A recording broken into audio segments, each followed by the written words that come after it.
E quando que é que começa, que surge ou que desperta esse apreço pela meditação?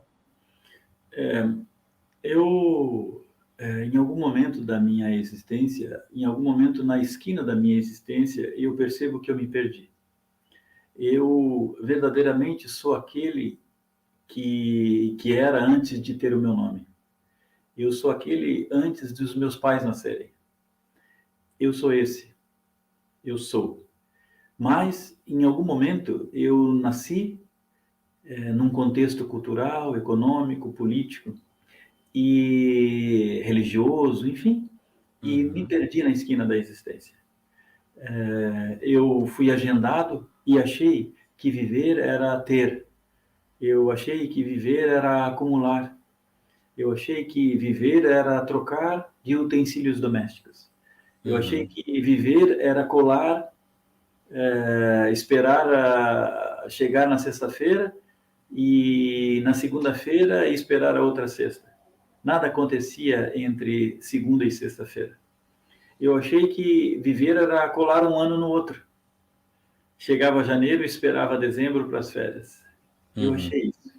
Mas só que existia um vazio existencial muito grande. Eu percebia que não é possível, tem que ter mais coisa. Tem que ter mais coisa. E aí eu comecei a me procurar, onde eu fui fazer a formação holística de base da Unipaz, Universidade Internacional da Paz. E foi um curso de 2 anos, onde eu não tive nenhum diploma, mas para mim foi um divisor de águas, do Manuel antes, da formação holística de base, do Manuel depois. E ali eu comecei a ter, isso no final da década de 1990, foi lá no século passado. Boa, essa 1990, nossa senhora. É logo ali. Então, e aí eu comecei a me questionar, né? E fui introduzido à arte de meditar, mas assim, eu tive um contato com a meditação, mas eu não tenho aquela que você percebe, vai, mas não tem a motivação correta, não é um disciplinado e tal. Foi indo, foi indo. E aí eu percebia que cada vez que eu tinha uma continuidade de meditação, eu tinha um estado de felicidade maior, uma lucidez maior, e eu era cada vez menos arrebatado pelo externo. Mas às vezes eu relaxava e daqui a pouco, né, caía, entre aspas, em tentação. E aí eu percebi que eu precisava fazer alguma coisa. E principalmente a partir de 2012, aí sim, aí eu comecei a ter uma disciplina. Disciplina vem de discípulo, então o discípulo tem disciplina. Então, eu sou discípulo de mim mesmo. Em algum momento, eu concluí que a meditação é o maior e melhor presente que eu me dou. Por isso, né, o presente da meditação. O próprio Buda fala isso, que o maior presente que você pode dar é aprender a meditar. E aí eu comecei a buscar isso, né? Então, a partir de 2012, comecei a ter uma prática de meditação diária, todas as manhãs.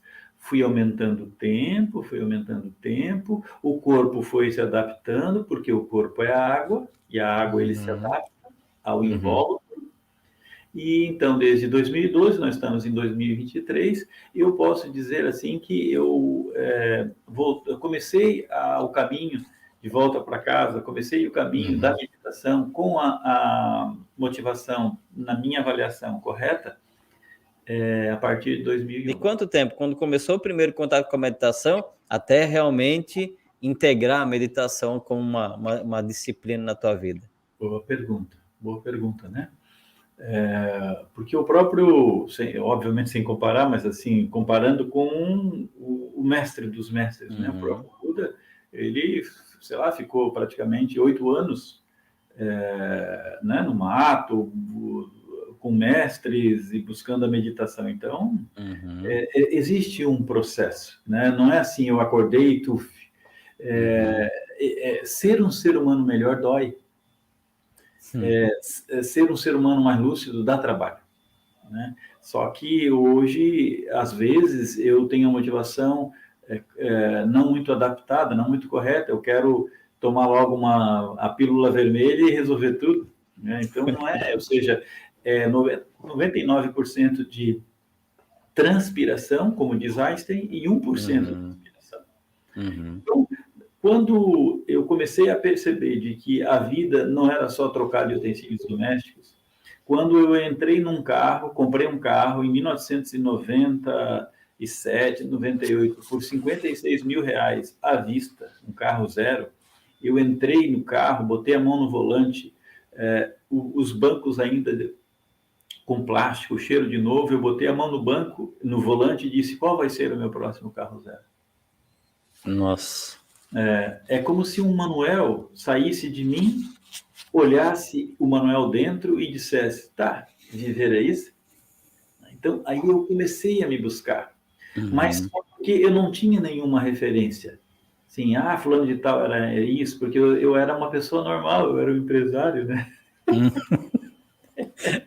Gostei dessa ideia, eu era uma pessoa normal.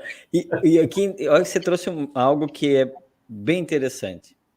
Ainda vamos voltar na pergunta de quantos anos você levou para meditar, né? Para começar, para integrar mesmo a meditação. Mas assim, e essa impressão que eu também passei por isso, né?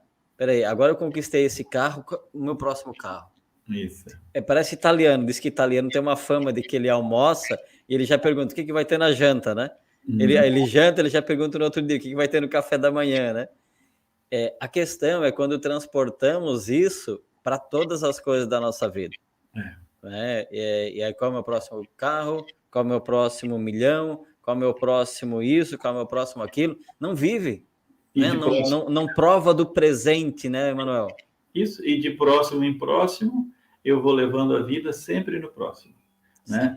Quando eu tiver uma namorada, quando eu me casar, quando eu tiver filho, quando eu me formar, quando eu comprar minha casa, quando eu viajar, quando eu me aposentar, e aí vai. Ou seja, isso tudo é só uma ideia. A única coisa que existe é o presente. E essa ideia de futuro, de repente, uma pessoa fixada no futuro, é o que, a grosso modo, assim, bem rapidamente, nós poderíamos dizer que é uma pessoa ansiosa. Né? Digamos, se nós fôssemos beber na ciência. E uma pessoa fixada no passado, também, rapidamente, né? Claro que existem alguns fatores mais, mas assim, é uma pessoa fixada no passado. Então, a única coisa que existe é o presente. O futuro é uma ideia, o passado é uma ideia, e nada existe. E nessa, Shantiram, de quando eu, sempre no futuro, muitas coisas, ou a maioria das coisas, saem do futuro direto para o passado sem passar no presente. Nossa. Porque não vive?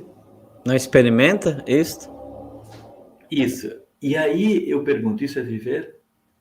Então, só que chega algum momento, para algumas pessoas, que esse anseio desse ser búdico que existe dentro de mim, desse ser original, que tem a cara original, a cara primal, antes de eu ter o nome, desse Deus, desse Brahman, o que você quiser, ou seja, esse ser que está dentro, ele vem e começa a te pressionar, mas eu não ouço e vou para a droga, e vou para o sexo, e vou para a viagem, e vou para a comida, e vou indo, né? E vou para o meu próximo milhão, vou para a minha próxima cabeça e vai. A hora que chegar lá, diz, mas eu corri tanto para chegar aqui. Mas aí daí inventa outro, né? Então é como um passarinho, o Lama Santa fala, é como um passarinho que ele pula de galho em galho. E ele está num galho. O que ele vai fazer depois? Vai pular em outro. E vai. E passa uma existência assim, e de acordo com a nossa prática budista, a gente reencarna, volta e continua assim, volta e continua assim, eu pergunto. Isso. Por isso, a doença. A doença, ela é uma dissociação entre o anseio natural desse ser com o que fui agendado. Quando eu buscar esse alinhamento, né? Quando eu buscar esse alinhamento que é talvez a nossa grande jornada, aí é um estado de mente livre, é um ser livre, e feliz, reconhecidamente feliz. Com a simplicidade voluntária, vive com pouco, ou seja, eu não preciso comprar nada. Inclusive, quando a gente investe no autoconhecimento, a vida financeira ela é bem barata.